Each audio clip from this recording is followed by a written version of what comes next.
bakunzi ba Twige Muzika, nongeye kubasuhuza kandi mbana ikaze mu kiganiro Twige Muzika. Nk'ubisanzwe murabizi mbagezeho byinshi bijyanye n'umuziki. Uyu munsi rero nkaba nanyarukiye ahantu bita Isave, kuri paruwasi ya Save. Ni ahantu habanje ivanjiri, aho nasuye igikoresho cya muzika bacurangaga kera. Ngira ngo muri kukibona. Ni igikoresho bacurangaga bapompa. Murabona hano niho bapopaga kugira ngo kibashe kuvuga. Murahabona.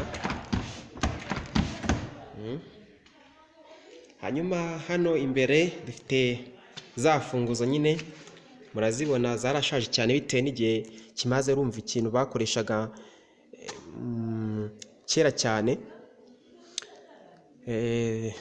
Murazibona ifunguzo ngizi zarashaje cyane.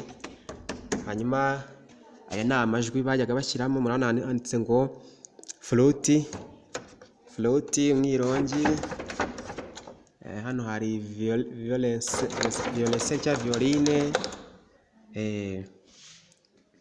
Hanyuma rero ibindi byinshi nzabibagezaho nimbasha kubona umuntu uzi amateka y'ahangaha.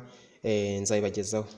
Mukomeze mukore subscribe kugira ngo byegano muzayibone. Ndabashimiye, Imana ibamugisha.